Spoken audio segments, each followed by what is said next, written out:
El poema está compuesto de 10 estrofas. La mayoría de las estrofas tienen 2 versos y son concisas, excepto la primera estrofa que tiene 4 versos, la tercera que tiene 3 y la octava que tiene 6 versos. El poema tiene característica poética de forma libre, ya que los versos son libres. El hecho de que los versos son libres significa que hay algunos que tienen diferente número de sílabas. Hay versos de arte menor, tanto como de arte mayor. Se ve el uso de la sinalefa, por ejemplo, en el tercer verso de la primera estrofa hay una sinalefa entre las palabras se y adelgazan, se adelgazan a veces. También se ve la ley del acento final, que por ejemplo, en el primer verso de la cuarta estrofa, ellas trepan así por las paredes húmedas, en la cual se resta una sílaba por terminar en una palabra esdrújula. La rima de este poema es libre, ya que no corresponde a la rima asonante ni consonante.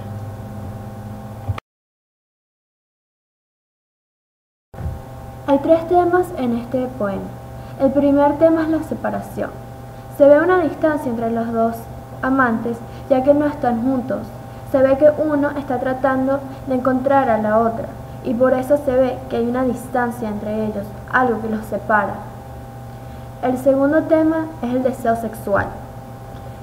El narrador está expresando su deseo por estar con su amante.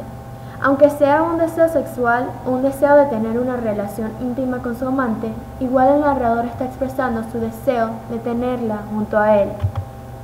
El narrador está tratando de que su amante lo escuche y entienda lo que sus palabras le tienen que decir. Esto nos trae el tercer tema, que es los problemas de la comunicación, ya que el narrador quiere que su amante lo escuche. El poema empieza con una descripción de las palabras del narrador, es decir, que el narrador está tratando de decirnos lo que él le quiere decir a su amante. Ya que él está tratando de encontrar a su amante y de declararse, se ve que el amante se encuentra distante a él, al narrador. La voz poética quiere que su amante entienda y vea lo que él desea, que es simplemente estar con ella. En general, se puede decir que el poema está describiendo el deseo del narrador de estar con su amante y lo difícil que le hace que él no encuentra una manera de expresarse. Entonces se ve lo difícil que se le hace para expresárselo a ella. La estructura interna del poema se divide en 3 apartados. El primer apartado se ve que el narrador tiene temor de declararse a su amante.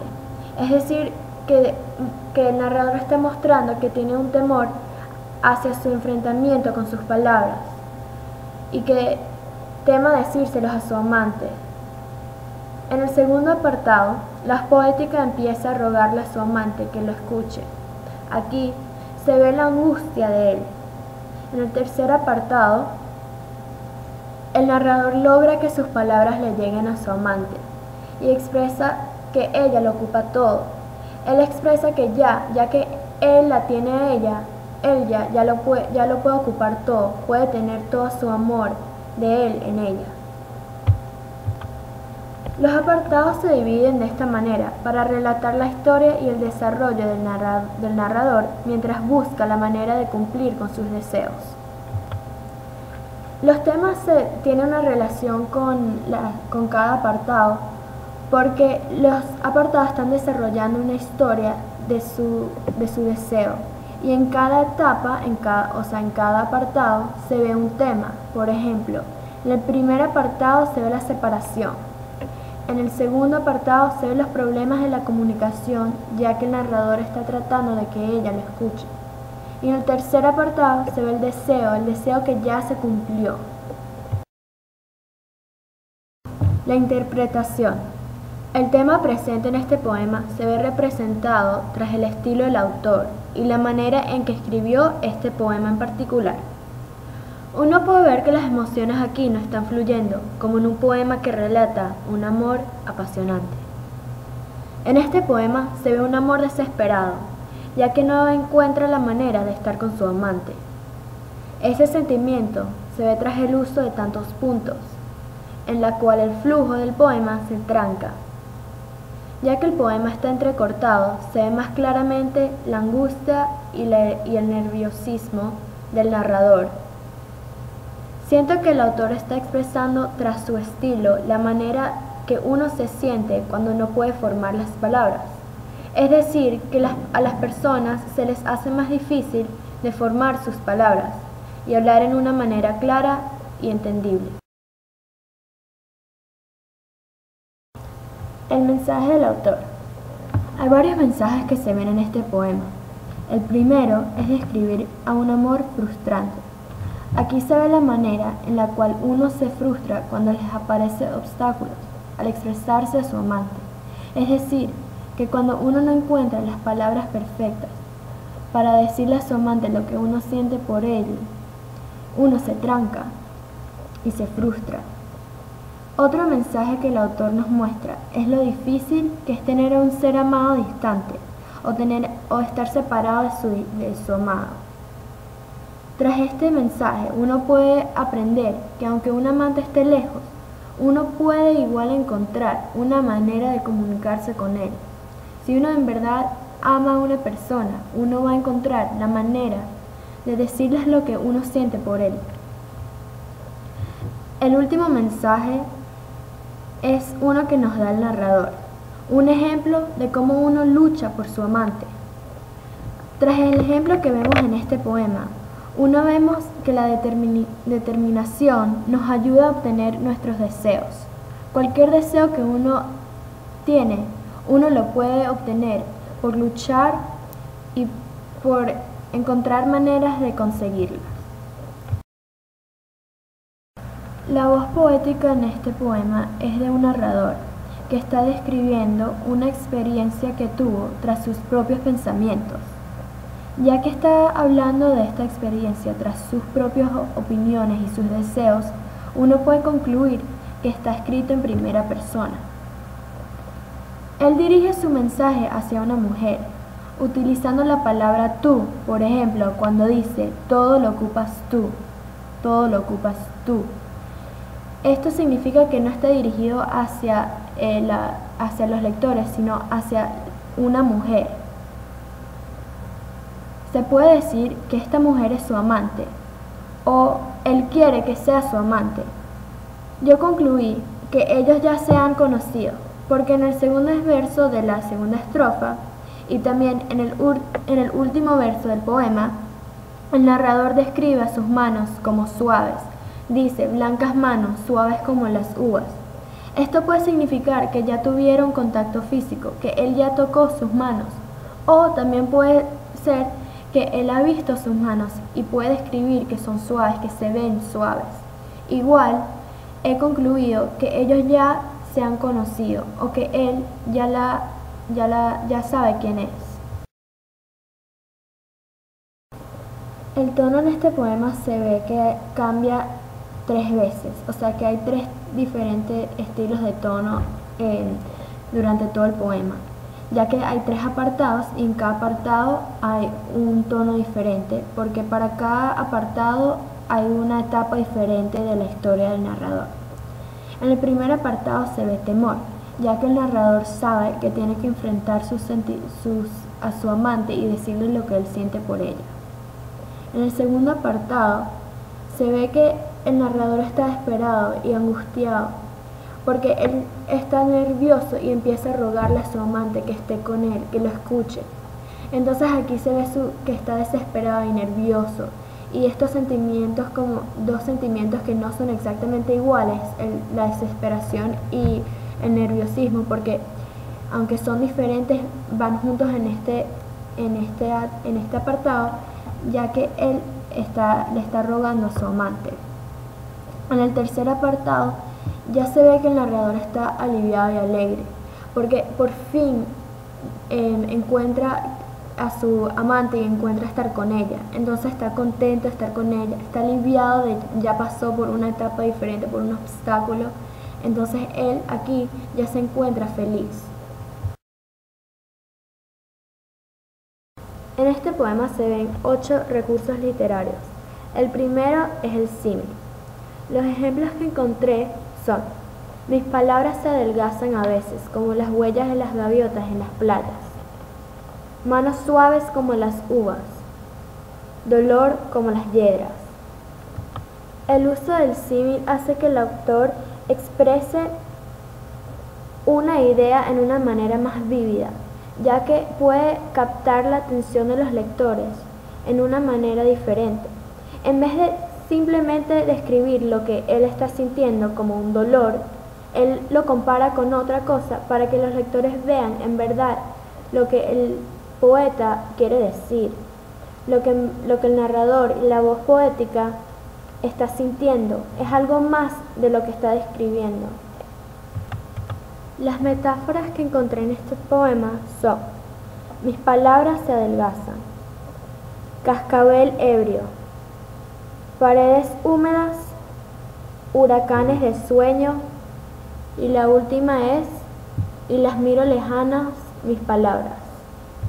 Como el símil, la metáfora es utilizada para que los sentimientos y los pensamientos del autor sean más fáciles de entender. En estas metáforas, el autor está escribiendo la manera en que sus palabras tienen dificultades de formarse. Por ejemplo, en el primer ejemplo, el que dice mis palabras se adelgazan, se puede relacionar la formación de las palabras con algo que adelgaza. Esto está mostrando que las palabras tienen dificultades para formarse. El autor, en vez de simplemente decir me tranco cuando quiero formar mis palabras, usa una metáfora que hace que esta simple formación de sus palabras sea algo más de lo que en verdad es. Las imágenes que se ven en este poema son: manos suaves, que es una imagen táctil; llanto de viejas bocas, que es una imagen auditiva; y blancas manos, que es una imagen visual. Las imágenes se utilizan para que los lectores vean lo que el poeta quiere que veamos.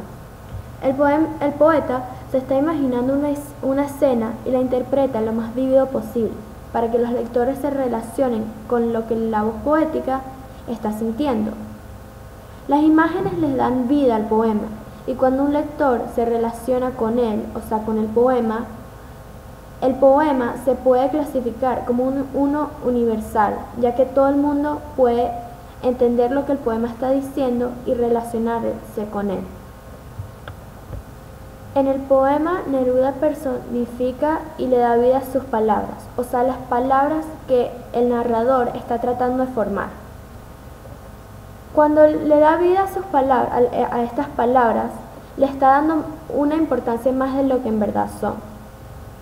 Al describir y mencionar las palabras como si fueran humanos, como decir que sus palabras se adelgazan o que van trepando, él está dando un significado importante. Esto le hace énfasis al deseo de lo que el narrador quiere que su amante escuche sus palabras. Los lectores están viendo que las palabras tienen una importancia más de lo que en verdad son, y están viendo que estas palabras es algo importante y que el amante debe escucharlas. Otro recurso que encontré en el poema es el hipérbole. Los ejemplos son: y las miro lejanas mis palabras, todo lo llenas tú, todo lo llenas, todo lo ocupas tú, todo lo ocupas. Y el último ejemplo es: voy haciendo de todas un collar infinito. Neruda utiliza este recurso literario para hacerle énfasis al tono de la voz poética. El poeta habla de sus palabras como un caso perdido, como algo que va a ser imposible obtener y que nunca va a poder decírselos a su amante. Él está exagerando sus sentimientos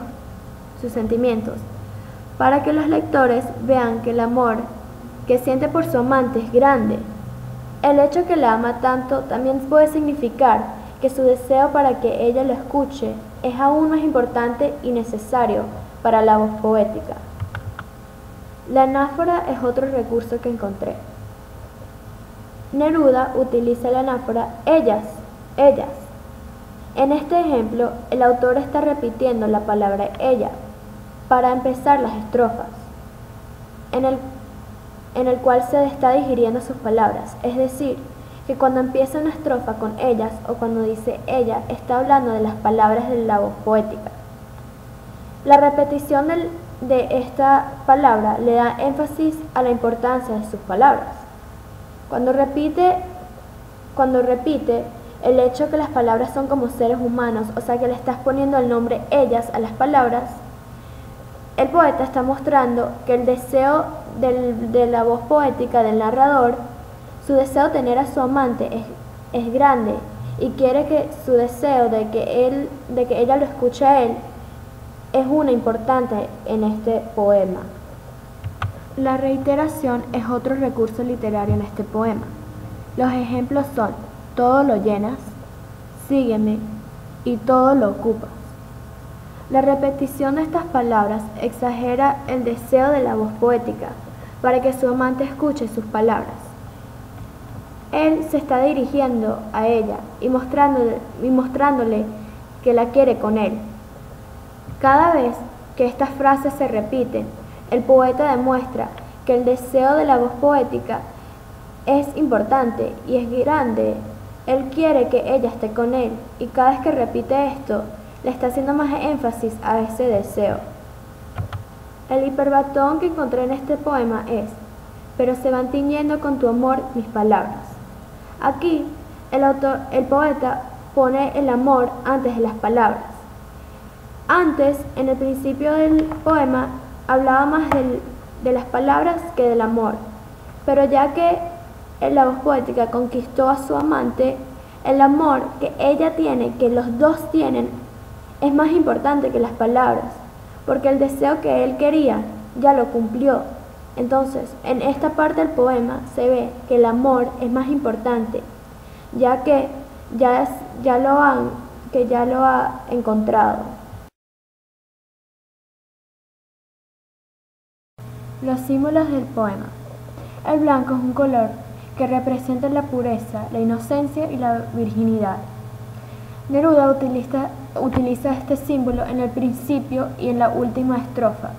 Esto puede representar que el narrador no la ha poseído todavía. Cascabel. Este sonido es imposible de olvidar, ya que son muy ruidosos estos instrumentos. Se dice que es imposible silenciar un cascabel.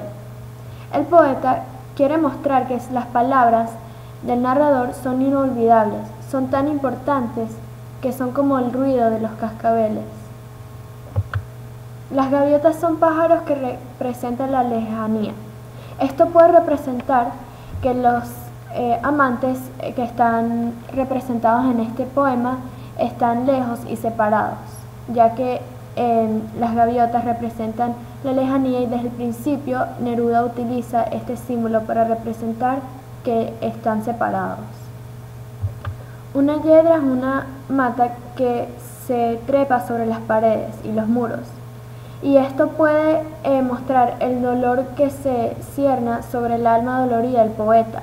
También puede representar que el narrador del poema tiene un amor eterno y permanente, como las hiedras que se trepan a los muros. Lenguaje y vocabulario. El lenguaje es literario y no contiene palabras ni frases de alguna región en específico. Neruda mantiene el lenguaje universal, ya que los temas en el poema son universales. Todos los lectores pueden entender y relacionarse con el poema, ya que es universal y también porque el vocabulario es simple y cualquier persona puede entender lo que el poema está diciendo. Estilo. La voz poética se encuentra frustrado. Este tono se puede ver tras el uso de las oraciones cortas y concisas, que le dan énfasis a la frustración de la voz poética, ya que detienen la fluidez del poema. El estilo del poema es pomposo, ya que el poeta utiliza una variedad de metáforas, y aunque usa muchos recursos literarios, la estructura también puede ser cortada y puede ser clasificada como nervioso cortado, ya que el autor expresa sus sentimientos con oraciones breves. Conclusión. En mi opinión, Este poema está bien construido porque uno puede interpretar muy claramente los sentimientos de la voz poética, ya que los apartados están separados en una manera muy fácil de entender y de relatar, y ya que relata una historia del narrador. También me pareció emocionalmente conmovedor, porque uno se puede relacionar con la voz poética y uno puede, aunque uno no ha pasado por una experiencia como esa, uno igual puede relacionar los sentimientos de la voz poética con algo que le ha pasado en su propia vida. Por ejemplo, el poema me hace recordar de una vez que perdí a una persona muy cercana a mí. No tuve el chance de decirle mis últimas palabras y me sentí la angustia que siente el narrador. Esa angustia venía del sentimiento en la cual no me podía expresar y no podía encontrar la manera de formar mis palabras. Mis palabras también se sintieron derrumbadas y arruinadas y me quedé con el deseo de expresarlas. Y aunque esa persona que perdí no era un amante mío, sino una figura muy importante en mi vida, igual siento que se me hace difícil comunicarme con él y que a veces no puedo desarrollar mis palabras y formar las oraciones que le quiero decir, mis últimas palabras a él.